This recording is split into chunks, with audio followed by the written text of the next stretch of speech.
नमस्कार, आप देख रहे हैं बहस का नंबर 1 शो ताल ठोक के, और आपके साथ मैं हूं प्रत्युष खरे। बंगाल में वोटिंग से पहले प्रधानमंत्री ने हल्दिया की जनसभा में ममता सरकार पर मुस्लिम तुष्टीकरण का आरोप लगाते हुए कहा कि टीएमसी अपने वोट बैंक के लिए धार्मिक आरक्षण देती है और कोर्ट के आदेश को भी नहीं मानती।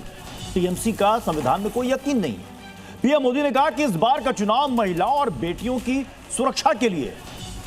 इसके साथ ही पीएम मोदी ने जनता को 6 गारंटियां भी दी और कहा कि 4 मई को टीएमसी सरकार की विदाई हो जाएगी। ऐसे में बहस जरूरी है क्योंकि धार्मिक आरक्षण बंगाल में चुनावी मुद्दा बन गया है। बीजेपी के आरोपों को टीएमसी बेवजह का मुद्दा बता रहे हैं।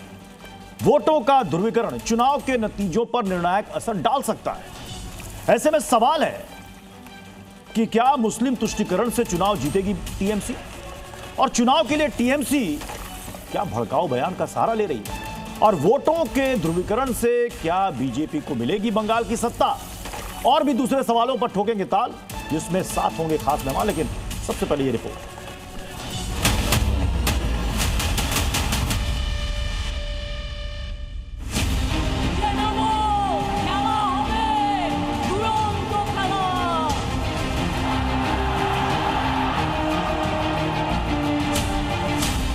टीएमसी अपने वोट बैंक को खुश करने के लिए धर्म के आधार पर आरक्षण देने में जुटी है।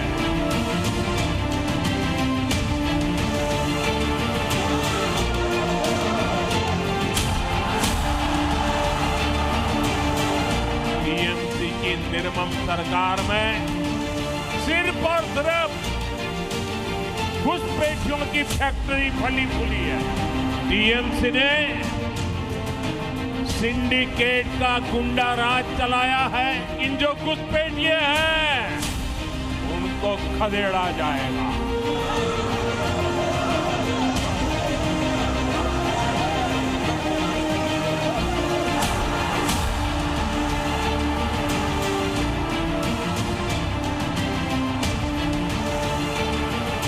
সবাই বিজেপির মাথা ঘাড় হাত পা ভাঙবে। আর দ্বিতীয় দফায় পূর্ব বর্ধমান আর আমাদের দক্ষিণ 24 পরগনা, হাওড়া, হুগলি, কলকাতায় আমরা ঘাড় আর মেরুদণ্ডটা ভেঙে এদের ভোকাট্টা করে বলো হরি হরি বল।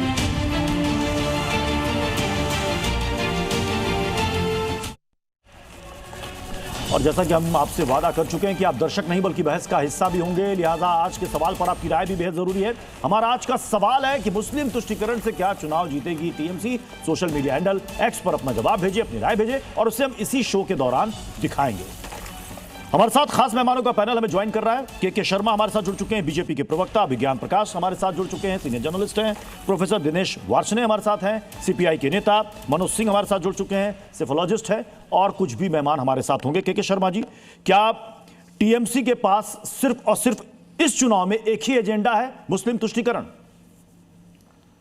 देखिए, ये मुस्लिम तुष्टीकरण जो बात हम कहते हैं, इसके पीछे यदि आप तृणमूल कांग्रेस का गत 1 वर्ष का पूरा बयान सुने तो आपको बहुत स्पष्ट हो जाएगा। और पिछले 10 साल के यदि उनके कार्यकलाप देखें तो भी स्पष्ट हो जाएगा। ये वही पश्चिम बंगाल है जहाँ सरस्वती पूजन हो, जहाँ रामनवमी की रैली निकालने की बात हो, जहाँ दशहरा पूजन के बाद विसर्जन की बात हो।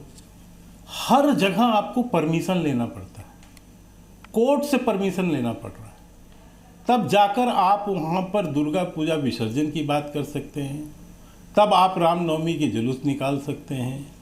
और मैं कई बयान बता सकता हूँ किस तरह से हिंदू आस्था को चोट पहुँचाने का बयान ममता बनर्जी के मंत्रिमंडल के लोग निरंतर देते रहे। ये क्या है, ये क्यों है? ये इसीलिए है कि हिंदुओं की आस्था को चोट पहुंचाओ और एक धर्म का जो है ध्रुवीकरण करो। आरक्षण की बात है, आप देखिए कितने लोगों को आरक्षण के नाम पर, कितने ही एक वर्ग विशेष के लोगों को आरक्षण में हिस्सा दिया गया। इस पर भी काफ़ी चर्चा हो चुकी है, पहले कई डिबेट्स हुए। और इससे साफ समझ आता है आज जो है टीएमसी वहाँ पर या ममता बनर्जी कहीं पर भी डेवलपमेंट की कोई बात नहीं करते हैं। जो भी बात है चुनाव आयोग के अगेंस्ट लड़ाई लड़ना, कुछ अलग बयानबाजी करना, कभी भी उनसे आप विकास के संदर्भ में कोई बात नहीं सुनेंगे। आज जब आप वहाँ पूछ रहे हैं कि कौन सा वेतन आयोग मिलता है लोगों को, तो आज प्रधानमंत्री जी को और एचएम साहब को घोषणा करनी पड़ती है कि हम 7वां जो है वेतन आयोग आपको देंगे।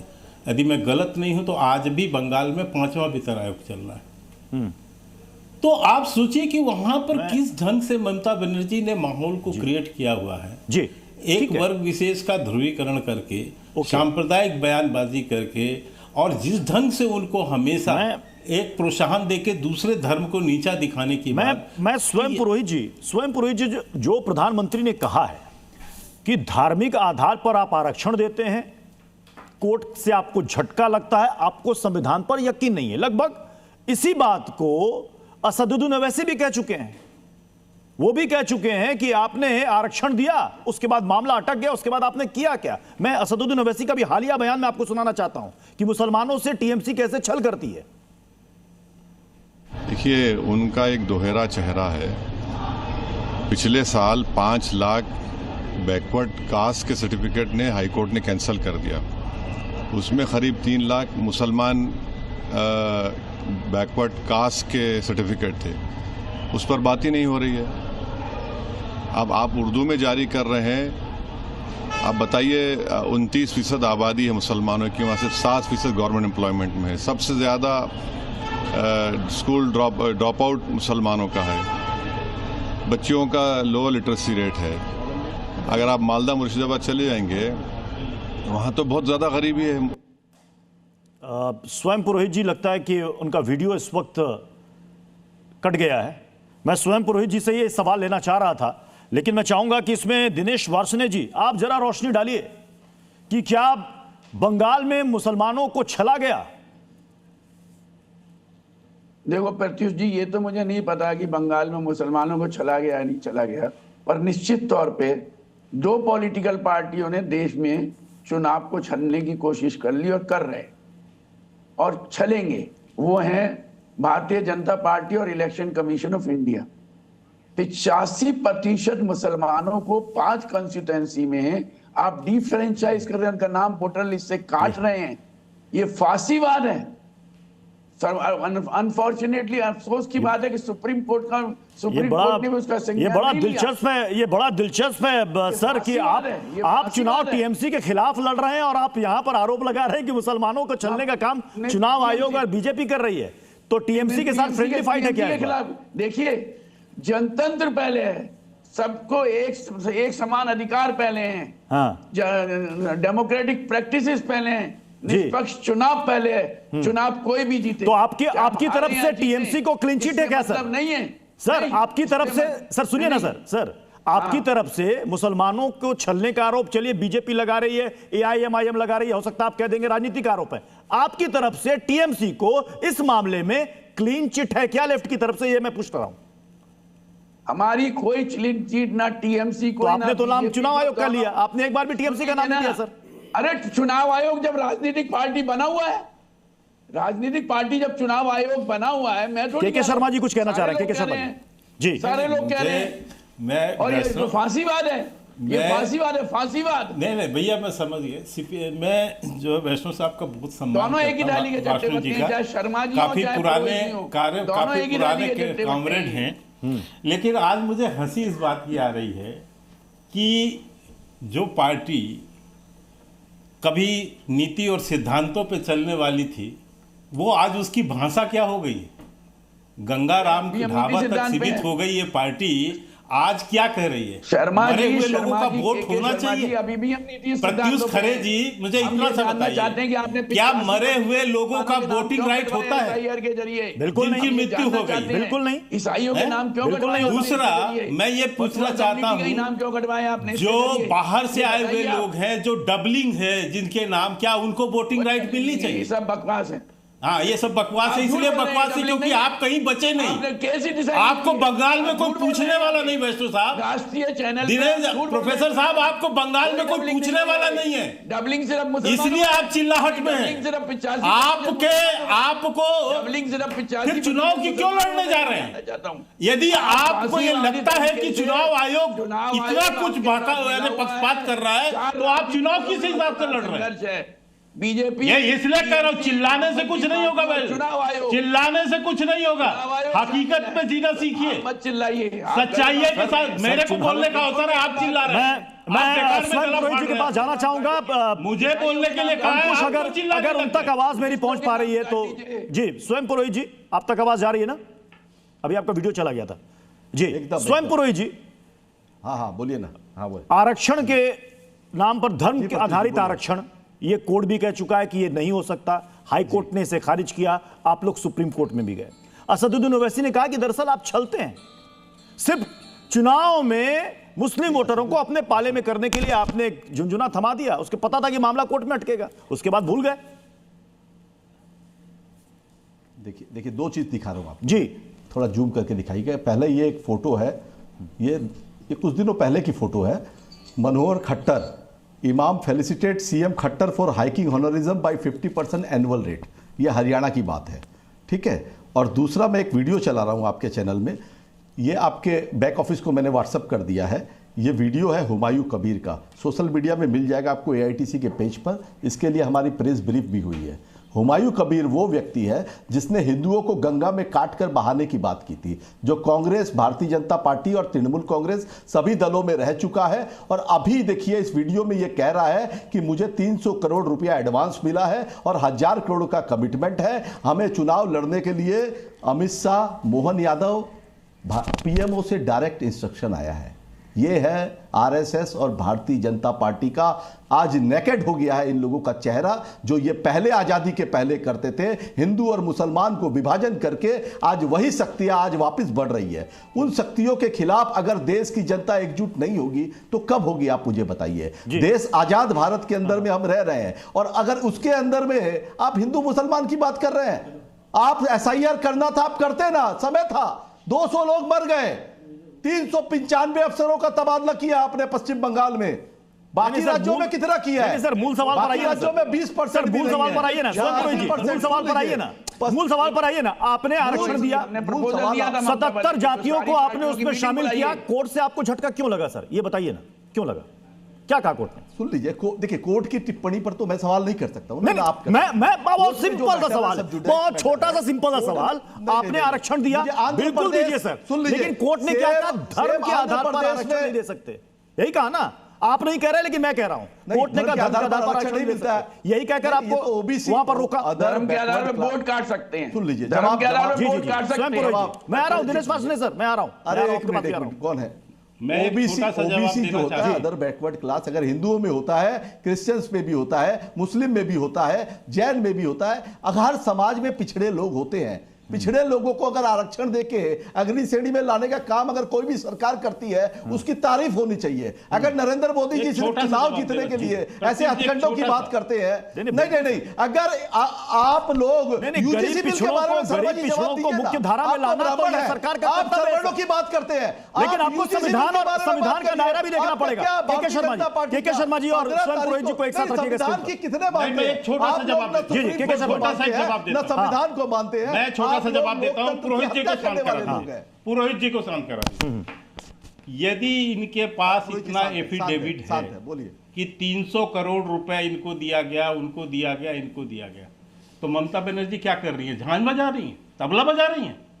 मुख्यमंत्री है ना, कानून व्यवस्था आपके पास है ना, कानून व्यवस्था आपके पास है ना, कानून व्यवस्था आपके पास है, क्या कार्रवाई किया? बताइए क्या कार्रवाई किया? और जैनों में कोई नहीं होता पिछड़ा। बोलने से पहले पढ़ के आया करो, यहाँ पर पढ़ के आया करो, समझे? यहाँ पर बैठ के एक शब्द विकास पे नहीं बोल सकते, एक शब्द नहीं बोल पाते, यहाँ से वहां तक कहानी करते हैं, यहाँ का वीडियो, वहां का वीडियो, ये स्वयं नाटक पुरोहित जी नौटंकी नहीं चलेगी। स्वयं पुरोहित जी इस बार टाटा नहीं, कर लो। स्वयं पुरोहित जी जब तर्क और दलील खत्म हो जाते हैं ना तो फिर ऐसे ऐसे शब्द निकलते हैं। अडानी अंबानी के चाटपल उठाने वाली सरकार हाँ, बस और हमें सोचिए। ज्ञान दे अब रही ये है, कहिए हमें ज्ञान दे रहे हैं ममता बनर्जी कौन सा नाटक शर्मा करेगी? जी। यूजीसी बिल पर कौन सा नाटक आप अपने करेगी? समाज के लोगों एआईएमआईएम के प्रवक्ता को भी लाइएगा। नाटक शर्मा जी, नफीस अंसारी जी। ओ शर्मा जी, नाटक करेगी। ओ शर्मा जी, नफीस अंसारी जी, यूजीसी बिल पर अगर बोलिए सब ना, कुछ शर्मा बंगाल जी में के बढ़िया है, पार्टी सब को कुछ बोलिए बंगाल में ना, बढ़िया है, राजा जी, तो फिर बोलिए ना, सामना करो। कोर्ट ने क्यों रोका? यहाँ पर चुप रहिए, नफीस अंसारी, ज्यादा समझाओ, नफीस अंसारी, चुप रहो, ज्यादा प्लीज प्लीज एक एक करके बोले, एक एक करके बोले, एक एक करके बोले, please please. Nafees Ansari sir देखिए, हाँ। नेशनल मीडिया में ऑपरेशन सिंदूर का जो हीरो रहा, जिसने देश का साथ दिया, पूरी दुनिया में घुरकर जिसने सर, पाकिस्तान को मुद्दे पर आइए ना, उसी सर। पर खड़ा किया, वही साहब को इन्होंने दलाल का। मैं इनसे कहता हूं कि वो वीडियो फर्जी एआई है, प्रूफ होगा तो आप उस पर कार्रवाई कीजिए। वहां ओवैसी साहब का कोई दखल नहीं है। और आपने ओवैसी साहब के बारे में जो अपशब्द यूज किया है, 2002 में जब गुजरात में मुसलमानों टारगेटेड किलिंग किया जा रहा था, तब ममता बनर्जी मोदी जी के साथ ढोकला खा रही थी। क्या हमने कभी ममता बनर्जी को गाली थी? आप किस हैसियत से गाली दे रहे हैं? किसने आपको अधिकार दिया है? किसने अधिकार दिया आपको? अच्छा, ममता बनर्जी ने आरएसएस की तारीफ की है। क्या मुसलमानों ने गाली दी है? मुसलमानों ने आरएसएस की मदद की बंगाल में चुनाव जीतने के लिए 2011 में। क्या हमने गाली दी? चुनाव आएंगी, चुनाव जाएंगी, भाषा के अच्छा मुझे बताओ, अजय मुझे बताओ, अगर मेरे नफीस साहब, सर, नफीस साहब बोले। ओबीसी सर्टिफिकेट का जहां तक ताल्लुक है, अगर बैकवर्ड क्लास सर्टिफिकेट में मुसलमान सबसे ज्यादा हिस्सेदारी है, क्योंकि हमारी जो ड्रॉप आउट रेट है वो बाकी कम्युनिटी से सबसे ज्यादा है। ओके, ये बात आप समझ नफीस जी, मैं एक छोटा सवाल करूं आपसे। नफीस जी, नफीस जी, सुनिए तो सही, सुनिए तो सही। अरे नफीस जी, सुनिए तो सही। बैरिस्टर साहब है ना, ओवैसी साहब, उनको कानून की, वकालत की बहुत अच्छी समझ है। ये तो 2024 में ही मामला अटक गया था। आपकी तरफ से पहल हुई है, कोर्ट में दलील दे रहे हैं ओवैसी साहब। सर, तृणमूल कांग्रेस की सरकार, नहीं, मैं तृणमूल की बात नहीं कर रहा, मैं एआईएमआईएम के नेता से पूछ रहा हूं। इसका अधिकार बैरिस्टर साहब कोर्ट में लड़ रहे हैं, बैरिस्टर साहब कोर्ट में लड़ रहे हैं। जितने मुसलमानों को पहले आरक्षण में शामिल किया गया और उसके बाद कोर्ट ने खारिज किया, तो लड़ रहे हैं आप। सर वो सर ओवैसी साहब लड़ रहे हैं, लड़ रहे हैं, वक्त पर कोर्ट में हुई थी या एसआईआर पर कोर्ट में हुई थी, एनआरसी पर हुई थी, क्या हो गया? वोट लेंगे, टीएमसी वाले लड़ाई करेंगे।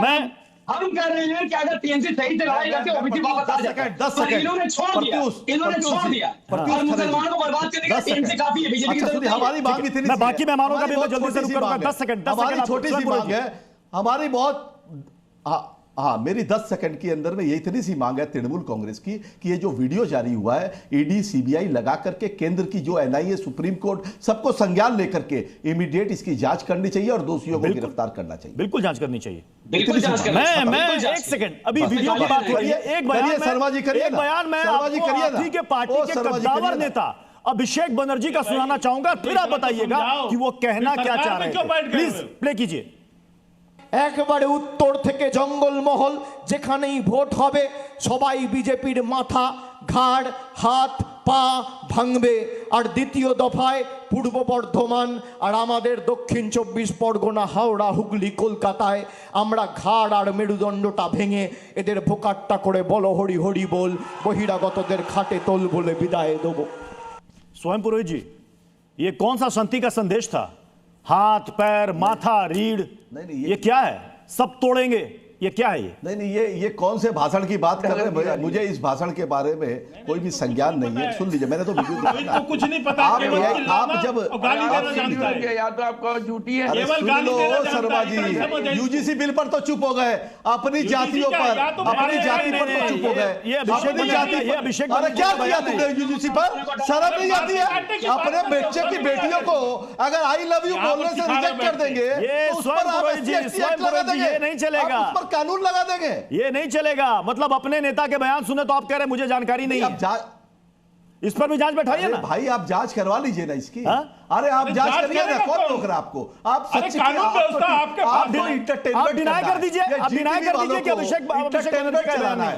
ये चुनाव तक 100% कभी भी ऐसी बात नहीं कर सकते वो। उन्होंने क्या कहा है? अभिषेक बनर्जी एक ही बात कही है कि सुन लीजिए 10 सेकंड और दीजिए, 10 सेकंड और किराएदार है। ये कौन सी भाषा? ये भाषा कौन सी बोल रहा है? हाथ पैर तोड़ देंगे, कौन सी भाषा है? जवाब दो।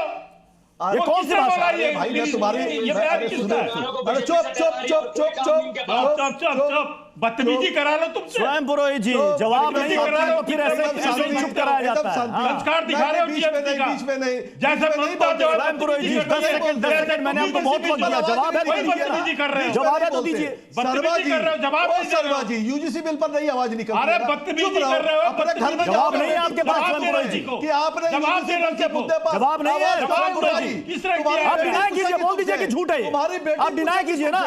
अभी आप कह रहे थे कि ये देखिए ये मैं वीडियो दिखा रहा हूं, अभी आप ही के नेता का दिखा दिया तो बोलती बंद होगी। अब आप ही के नेता का दिखा दिया तो बोलती बंद होगी, हमें पता ही नहीं, कहिए ना जांच कराइए। अरे नहीं बोलती, आप झूठ चला रहे हैं क्या टीवी? अच्छा हम झूठ चला रहे हैं, कर रहे हैं, आप भारतीय जनता पार्टी के प्रवक्ता की तरह बात कर रहे हैं। अरे क्या स्वयं पुरोहित जी, मैं किसी का प्रवक्ता नहीं हूं, आप दलाल से नीचे पायदान पर खड़े हो। अरे सुनिए सुनिए सुनिए पुरोहित जी, स्वयं पुरोहित जी, स्वयं पुरोहित जी, आपके तर्क और दलील ना एक्सपोज हो गए लोगों के सामने बहस में। आपके पास ना तर्क है ना दलील है, आप ऐसे ऐसे शब्दों का इस्तेमाल करेंगे ताकि जो बहस है वो डिरेल हो जाए। आपको दोबारा सुना देता हूं, एक सेकंड आपको दोबारा सुना देता हूं, आपके पास मौका है, आप कह दीजिए कि ये मेरे नेता का बयान नहीं है। একেবারে উত্তর থেকে জঙ্গলমহল, যেখানেই ভোট হবে সবাই বিজেপির মাথা ঘাড় হাত পা ভাঙবে। আর দ্বিতীয় দফায় পূর্ব বর্ধমান আর আমাদের দক্ষিণ 24 পরগনা হাওড়া হুগলি কলকাতায় আমরা ঘাড় আর মেরুদণ্ডটা ভেঙে এদের ভোকাট্টা করে বলো হরি হরি বল, বহিরাগতদের খাটে তোল বলে বিদায় দেবো। अब बताइए, ये बताइए, आप इनसे पूछिए अभिषेक बनर्जी है या उनका भूत है? पूरा डिबेट में चलाते रहिए ना, ये कौन है? डिनाई कर दीजिए, आप चलाते रहिए, आप चलाते रहिए बेशर्मों की तरह, बेशर्मों की तरह चलाते रहिए, बेशर्मों की तुम्हारा भौंक रहे हैं, शर्मा जी भौंक रहे हैं, शर्मा जी भौंक रहे हैं। तो शर्मा जी जब भौंकेंगे, झूठा विश्वास नहीं चलाया, हुमायूं कबीर का एक बार भी नहीं चलाया, हुमायूं कबीर का चलाओ, हुमायूं कबीर का चलाते क्यों नहीं हो? हुमायूं कबीर का ऑडियो चलाओ, थोड़ा भाषा, सीनियर नेता है, प्रवक्ता है, थोड़ा भाषा का ख्याल रखिए। अभिज्ञान प्रकाश जैसे अभिज्ञान प्रकाश सर, दो सवाल है। चुनाव में, पश्चिम बंगाल के चुनाव में मुस्लिम तुष्टीकरण, घुसपैठ और इस तरह के बयान भड़काऊ, ये बड़ा मुद्दा बन रहे हैं, इससे असर आपको लगता है कि वोटरों पर होगा?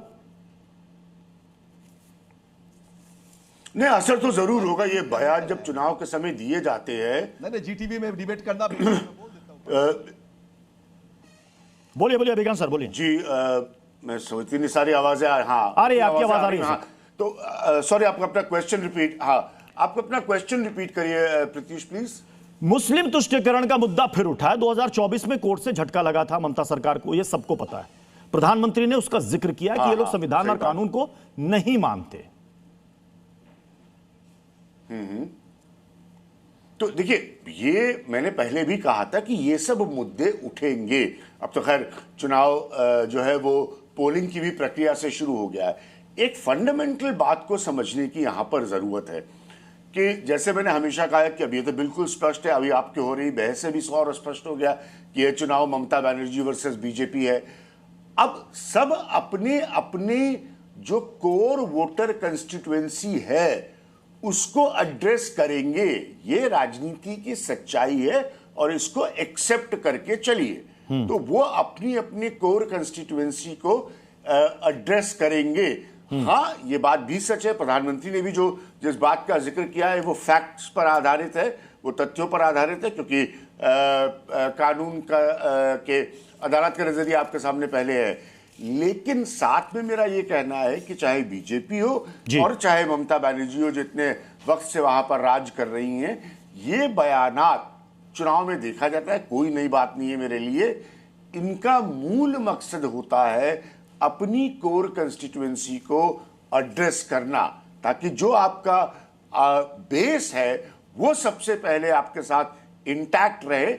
बाकी तो फिर चुनाव की प्रक्रिया में लोग जुड़ते हैं, हो सकता है नए बीजेपी के साथ जुड़े, नए ममता बनर्जी के साथ जुड़े, लेकिन सबसे पहले उसको एड्रेस करना है। तुष्टीकरण पर होने वाली बयानबाजी पश्चिम बंगाल के चुनाव में मेरे लिए कोई नया विषय नहीं है। ठीक है, मैं कांग्रेस के प्रवक्ता का भी रुख करूंगा। केतन जायसवाल हमारे साथ जुड़े हुए हैं। केतन जायसवाल जी, मुस्लिम तुष्टीकरण का मुद्दा पिछले कई चुनाव को उठाकर देख लीजिए, ये बनता ही बनता है और सबको पता है कि बड़ा वोट बैंक है।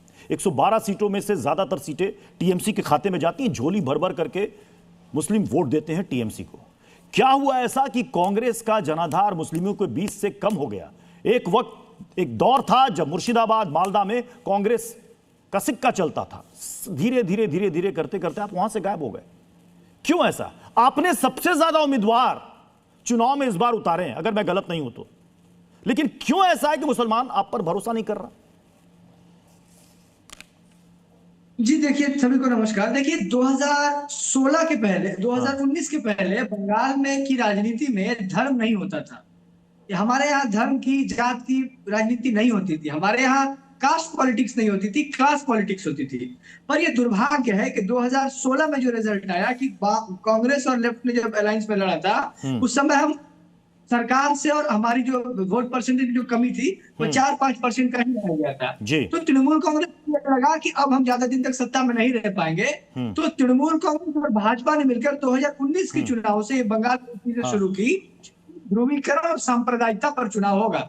19 में डिविडेंड मिला। आप 2021 में देख लीजिए, 2016 में जहां कांग्रेस के 47 एमएलए थे, हम मुख्य विपक्षी दल थे, मालदा मुर्शिदाबाद जैसे जगहों पे हमारा डोमिनेंस हुआ करता था।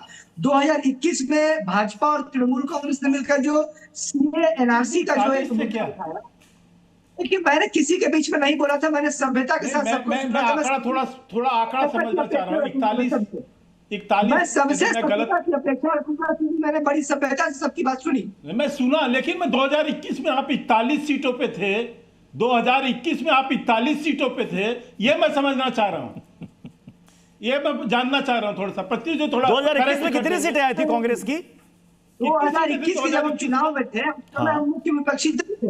हम कहां पे मुख्य विपक्षी दल थे 2021 में? ये इनसे जरा पूछिए तो, ये जानकारी ये कैसे दे रहे हैं एक नेशनल चैनल पे? नफीस जी हंस रहे हैं। नफीस जी, ये खाता तो आपका भी नहीं खुलाता। केतन जी क्या? नफीस जी मुस्कुरा रहे हैं। खाता तो आपका भी नहीं खुलाता, सातों की जमानत जब्त हो गई। खाता नहीं खुलाता भैया। 41 मुख्य विपक्षी दल बता रहे हैं। बीजेपी पर सुनिए, जब आप मुस्लिम तुष्टीकरण की बात करते हैं, ममता बनर्जी ने मुसलमानों के लिए क्या किया? बात तो हिंदू तुष्टीकरण की होनी चाहिए ना। 1,000 करोड़ का उन्होंने मंदिर बनाया, पुजारियों को पैसा मिलता हर महीना अलग, घर वाले अलग। मुसलमानों के लिए क्या क्या ममता बनर्जी जी ने? मुस्लिम तुष्टीकरण ये होने लगा। एक करके बोले। जी, बंगाल हमेशा से बुद्धिजीवियों का देश रहा है, बंगाल राज्य रहा है। बंगाल से हमेशा आप देखिए सांस्कृतिक जगत के लोग रहे हैं, पर इसको जो धार्मिक ध्रुवीकरण की राजनीति जो बंगाल में है, ये तृणमूल कांग्रेस भाजपा दोनों ही, इसमें कोई 1 इंच कम नहीं है सांप्रदायिक राजनीति में, क्योंकि अब 2021 में दोनों को डिविडेंड मिला है इस सांप्रदायिक राजनीति से। अभी दोबारा फिर मतलब आप ये कहना चाह रहे हैं कि आप ध्रुवीकरण की राजनीति नहीं करते हैं, इसलिए इस बार भी नतीजे की उम्मीद कांग्रेस से कोई ना करे, मतलब यही कहना चाह रहे हैं ना? कुल मिला के हमारे साथ सेफोलॉजिस्ट हैं जुड़े हुए मनोज सिंह जी। केतन जी को थोड़ा सा करेक्ट जी, मैं मौका दूंगा के शर्मा जी, लेकिन उससे पहले मैं मनोज सिंह का रुख करूंगा। मनोज जी, आपको मतलब चुनाव में क्या गुना गणित है आप बेहतर जानते हैं, लेकिन एक बात बताइए कि क्या बंगाल में सिर्फ और सिर्फ मुस्लिम वोट से ही टीएमसी अब तक सरकार बनाती आ रही? क्या उन्हें हिंदुओं का वोट नहीं मिलता? क्या सारा हिंदू वोट इंटैक्ट होकर बीजेपी ही ले जाती है? इसका जवाब दीजिएगा जरा। नहीं, देखिए बंगाल की राजनीति का जब तक आप डिस्कशन करते हैं तो क्या है कि बंगाल और केरला दो कम्युनिस्ट शासन का ये क्षेत्र रहा था, और कम्युनिस्ट जो था, कम्युनिस्ट केरला के पास हिंदू वोटे होते थे, और बंगाल कम्युनिस्ट के पास कहा जाता था कि उनके पास मुस्लिम वोटर थे। और ये हिंसा जो कराई जाती थी सरकार के द्वारा कराई जाती थी ताकि मुस्लिम ध्रुवीकरण बना रहे और वो 7 पार्टियों का रहे, और उसी के रूप को टीएमसी ने अपने बंगाल अपनाया। बंगाल में ऐसा नहीं है कि टीएमसी के पास हिंदू वोटर नहीं है। हिंदू वोटर नहीं है तो जो कलकत्ता प्रेसिडेंशियल जो कहा जाता है, जहां पे 105 सीटें हैं, वहां पे 90 सीटें जीतकर कैसे आ सकती है? तो उसके साथ हिंदू वोटर है। माँ माटी और मानुष की जो बात उन्होंने कहा था, तो बंगाली अस्मिता को लेकर वो समेटना चाहता वोटर था, और वो डर किसका था कि भारतीय जनता पार्टी आएगी तो मुस्लिम वोटों का, मुस्लिमों को देश से बाहर निकाल देंगे, यानी बांग्लादेश भेज देंगे। तो इस डर को मुसलमानों के अंदर टीएमसी ने बनाए रखा और अपने हिंदू वोटरों को क्षेत्रीयता के नाम पर उसको बना के रखा। लेकिन ये सारी चीजें इस बार बदलते हुए दिख रही है। दिखने का कारण क्या है कि जो पिछली गलतियां भारतीय जनता पार्टी ने बंगाल में की थी उस पर एक एक चीजों पे सुधार किया उन्होंने। सबसे पहले उन्होंने क्या किया कि जो एग्रेसिव कैंपेनिंग था उनका 2021 को, उसको उन्होंने डाउन किया कि हमें एग्रेसिव कैंपेनिंग नहीं करना है। उससे क्या होता है कि जो लोकल माने बंगाली कहिए, बांग्ला भाषी जो कहिए, वो डरते थे और पोल तक नहीं जा पाते थे, तो उसको कैंपेनिंग को धीरे किया। अभी टीएमसी की एक रणनीति है कि भाई किसी तरीके से हिंसा हो, लोग आगे आए, जिससे क्या होगा कि टीएमसी के कार्यकर्ता जो है वो बहुत एग्रेसिव है, वो लड़ना जानते हैं कि मुझे चुनाव में लड़ना है और लड़कर जब आगे बढ़ेंगे तभी हिंदू वोट कम होगा और पोल जो होगा भी वो हमारे। ये बंगाल का सियासी मिजाज बहुत समय से यही चला आ रहा है। मैं स्वयं पुरोहित जी हमारे साथ जुड़ चुके हैं फिर से। स्वयं पुरोहित जी, आपने, अगर मैं गलत नहीं हूं तो मुझे प्लीज टोक दीजिएगा, आपने 47 मुस्लिम उम्मीदवार उतारे या उससे ज्यादा? नहीं, 47 मुस्लिम 47 उतारे हैं। तो बंगाल में मुस्लिमों की आबादी कितने प्रतिशत है सर? नहीं, आबादी तो अभी मेरी बात, वोटर्स कितने होंगे? वोटर्स कितने होंगे? कितने मुसलमानों को सुनिए, जो सुनिए पहले, ये पश्चिम बंगाल में चुनाव हो रहा है, ये पाकिस्तान पश्चिम बंगाल की मैं बात कर रहा हूं। मेरी बात आपने 47 बिहार का चुनाव नहीं है, आप मेरी बात सुन लीजिए। नहीं, तो 47 जो योग्य उम्मीदवार है उनको टिकट मिलती है, अयोग्य व्यक्ति को टिकट नहीं मिलती है, योग्य व्यक्ति को टिकट मिलती है। अब दूसरी बात, आपका जो सवाल था अभिषेक बनर्जी को लेके, मेरी बात खत्म होने दीजिएगा। उन्होंने एक बात कही थी कि जितनी भी सरकारें आती है 5 साल के लिए वो भाड़ेती है, किराएदार है। 5 साल के बाद में उनको जो एग्रीमेंट है जनता उनको रिन्यू करेगी। किराएदार है, जाति मकान थोड़ी है, सबका खून शामिल है इस मिट्टी में, किसी के बाप का हिंदुस्तान थोड़ी है। तो किसी के बाप का हिंदुस्तान नहीं है ये। हिंदू, मुसलमान, यूजीसी, ब्राह्मण, बनिया, गुजराती, मारवाड़ी, बिहारी, इसमें मत बांटो। पश्चिम बंगाल में रहने वाले जितने बंगाली हैं वो सब बंगाली हैं। बंगाल में रहने वाला मैं मारवाड़, मेरे पुरखे दादा परदादा आए यहाँ पर 1930 में, उस समय देश की राजधानी हुआ करती थी कलकत्ता, तब हम लोग आए यहाँ पे, व्यवसाय किए, स्टेबल हुए। जो सर बंगाल में रह गया वो तो बंगाली है, बंगाल में रह गया वो तो बंगाली है, गर्व से कहेगा कि मैं बंगाली हूँ जो बंगाल में रह गया, गर्व से कहेगा। लेकिन मेरा जो मूल सवाल था सर, आप गोल एकदम, तो ये ऐसा क्यों बोलते हैं? मैं कह रहा हूँ कि जितने फीसदी मुसलमान है सर, कम से कम उतने फीसदी टिकट मिलने की अपेक्षा आपसे रखते हैं। इतना मुसलमान और हिंदू ऐसा, अब आप कह रहे हैं योग्य नहीं है, क्या पूरे पश्चिम बंगाल में मात्र 47 ही योग्य आपको मुस्लिम उम्मीदवार मिले, उससे ज्यादा नहीं? कांग्रेस को कैसे 70 से ज्यादा मिल गए? आप अरे भाई मेरी बात सुन लो, 70, 75, 100, 200, 294 खड़ी कर रहे ना हुमायूं कबीर, जनता मैंडेट दे देगी। हमें जो जीतने वाला उम्मीदवार है उसको टिकट देंगे ना, जो जीत सकेगा टिकट को। आप बोलने से थोड़ी होता है। आज मुसलमान पर सबका दूध का दूध और पानी का पानी इस बहस में हो ही जाए। कौन कितना बड़ा यहां पर मुसलमान का हितैषी है? 294 सीट, 47 उम्मीदवार कहते हैं। चुनाव क्या पाकिस्तान में हो रहा है क्या? नहीं मिले, ये बांग्लादेश में चुनाव नहीं मिले, हिंदुस्तान में चुनाव हो रहा है भाई। बंगाल की बात नहीं करोगे, बंगाली की बात नहीं करोगे, हिंदुओं की बात नहीं करोगे, कितने बंगालियों की बात नहीं करोगे। मैं जोड़ता हूं, योग्य मुस्लिम उम्मीदवार बीजेपी को तो मिलते ही नहीं। आप बता दीजिए कितने योग्य मुस्लिम उम्मीदवार आपको मिले नफीस साहब? आज दूध का दूध पानी का पानी हो जाए। सर हम सिर्फ 8 से 10 सीटों पर ही हम चुनाव लड़ रहे हैं, हमारी पार्टी, जहां पर मुसलमान दयनीय स्थिति में, हम पूरे बंगाल में तो चुनाव नहीं लड़ रहे। प्रॉब्लम यह है कि तृणमूल कांग्रेस ने 15 साल में हजारों करोड़ रुपए मंदिर बनाए, हिंदू समाज के लिए बहुत काम किया। छोड़ दीजिए ना, मुसलमान पर आइए ना, मुसलमान पर आइए ना भाई। लोग कहते हैं ना हक और हुकूक की बात करते हैं, मुसलमान को कम से कम उतना प्रतिनिधित्व दे करके आप विधानसभा में भेजिए, लोकसभा में भेजिए। मैं के शर्मा जी मैं आपके पास आ रहा हूं, चूंकि ये सवाल आपसे भी है। क्या पश्चिम बंगाल में बीजेपी को मुसलमानों का वोट नहीं चाहिए? क्या पश्चिम बंगाल में बीजेपी को कोई मुस्लिम योग्य उम्मीदवार नहीं मिलता? प्रत्युष जी, ये प्रश्न बहुत पुराना है, ये कोई नया प्रश्न नहीं। जवाब नया दे दीजिए। और हम बहुत साफ शब्दों में कहते हैं कि हमारे पास मुस्लिम समाज से कोई योग्य उम्मीदवार इसलिए नहीं है कि मुस्लिम हमको बहुत अच्छी संख्या में वोट नहीं देता। मुस्लिम जो है वो तुष्टीकरण की राजनीति में फंसा हुआ है। उसको तृणमूल कांग्रेस चाहिए, कांग्रेस चाहिए, वो सीपीआई सीपीएम चाहिए, तो वो उससे जाते हैं। हमको पता है। आ रहा हूं सर, दिनेश सर, मैं आ रहा हूं आपके पास। आप आता हूं। मैं सारे क्यों में चिल्लाने लगे। मैं एक दूसरी बात पे आता हूँ। अभिज्ञान जी यहाँ बहुत सीरियस पत्रकार हैं, बहुत पुराने पत्रकार हैं, मैं बहुत सम्मान करता हूँ उनका। उन्होंने एक बहुत अच्छी बात कही।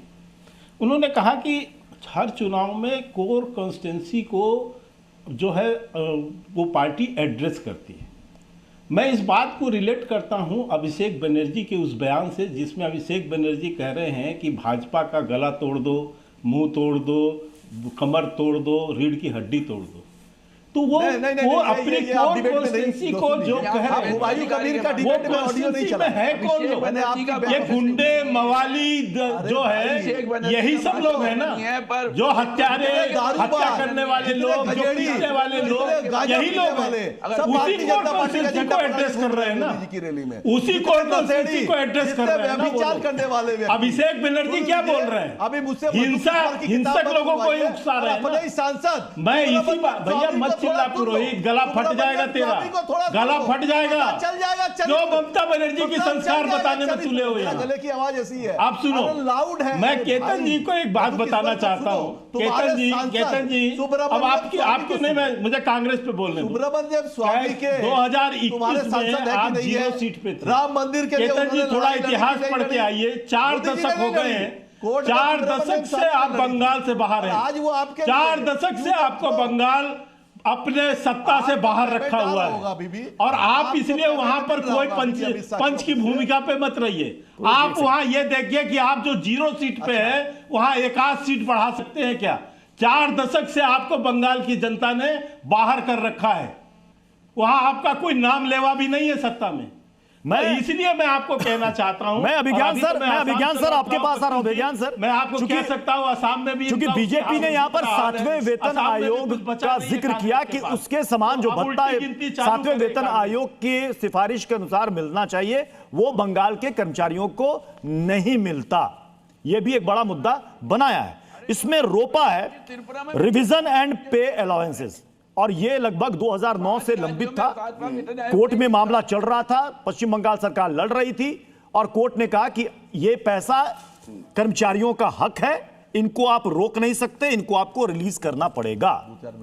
और ठीक चुनाव की तारीखों के ऐलान से पहले पश्चिम बंगाल सरकार ने कहा कि हम कर्मचारियों को सौगात दे रहे हैं, उनका पैसा रुका हुआ हम दे रहे हैं। तो सवाल यहां पर विपक्षियों ने यही उठाया कि जब देना ही था तो कोर्ट में लड़ काहे रहे थे?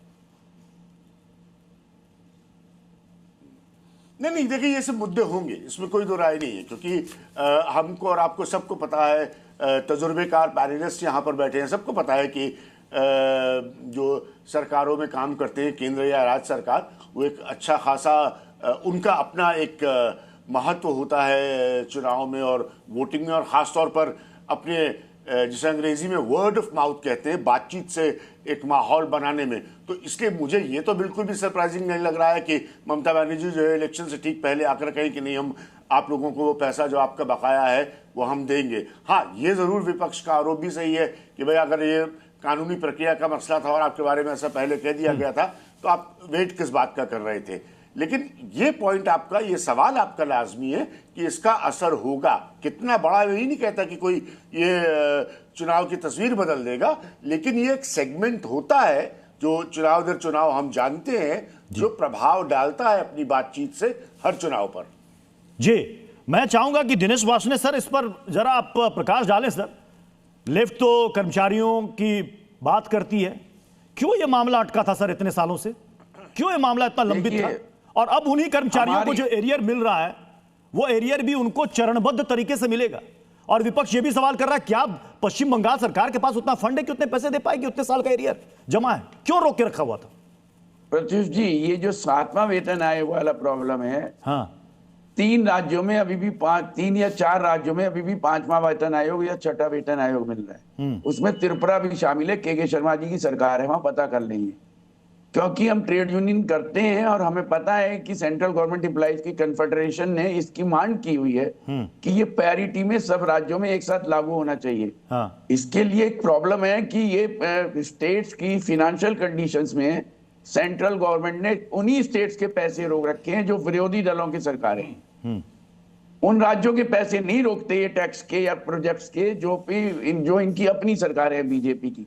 और ये मैं नहीं कह रहा, ये नीति आयोग का पेज निकाल लीजिए, वहां से भी पता लग जाएगा। खुला ओपन फैक्ट है ये। Confederation of central government employees के लीडरशिप से पूछ लीजिए। तो मतलब वो बता देंगे टीएमसी आपको। सरकार ने इतने दिनों तक अगर एरियर नहीं दिया तो सही कर रही थी, रोक के रखना चाहिए था। गलत है, बिल्कुल गलत है। देना चाहिए और भारत सरकार को भी जो 18 महीने का डीए भारतीय एम्प्लॉइज का रोका हुआ है वो देना चाहिए। बिल्कुल, कर्मचारियों का पैसा कोटने का कोई रोक नहीं सकता। 18 महीने का डीए भी वापस करना चाहिए जी, जो हम इन्होंने कर्मचारियों का रोका हुआ है जी।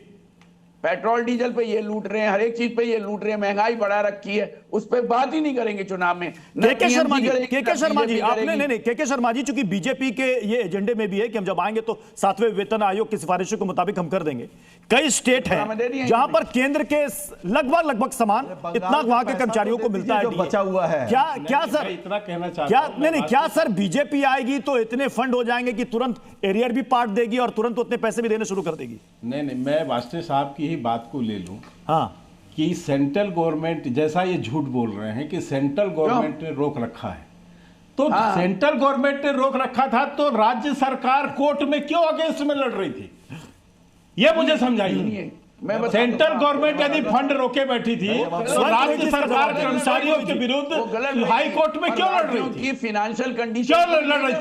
कोई फाइनेंशियल नहीं है, ये कोई फाइनेंशियल नहीं है, ये कोई फाइनेंशियल नहीं है, ये ममता बनर्जी का अत्याचार है।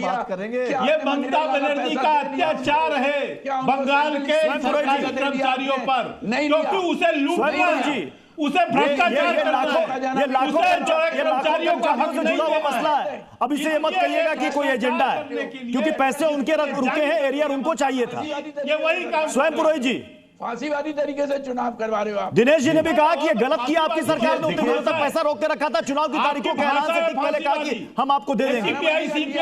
स्वयं पुरोहित जी, समाप्त हो गई। देखिए, union government has deprived West Bengal regularly. उन्होंने रेगुलर पश्चिम बंगाल सरकार का आवास योजना का 24,000 करोड़ रुपया, सुन लीजिए मेरी बात, अरे सुन लो मेरी बात सुन लो। पश्चिम बंगाल की बात हो रही है। बंगाल का 1,96,000 करोड़ रुपया केंद्र सरकार ने रोक के रखा है। पीएम आवास योजना के नाम से बांग्लार बाड़ी हम बना रहे हैं यहां पर, और हम बना के दे रहे हैं राज्य सरकार के पैसे से। ये पश्चिम बंगाल के लोगों के टैक्स का पैसा लूट के तो ले जाते हैं जीएसटी के माध्यम से, मगर देते नहीं है। 1,96,000 करोड़ रुपया बाकी है, वो रुपया नहीं दे रहे हैं। सब कुछ होगा। एक महिला लड़ रही है, एक 71 साल की महिला हवाई चप्पल पहन करके वो जब चलती है रास्ते में, लाखों लोग उनके पीछे चलते हैं। पूरी की पूरी केंद्र सरकार, प्रधानमंत्री, गृह मंत्री, 15 कैबिनेट मिनिस्टर, 20 राज्यों के मुख्यमंत्री, ईडी, सीबीआई, इलेक्शन कमीशन वाले भैनिस कुमार सारे लग गए हैं, मगर उसके बाद भी पैसा नहीं दे रहे हैं।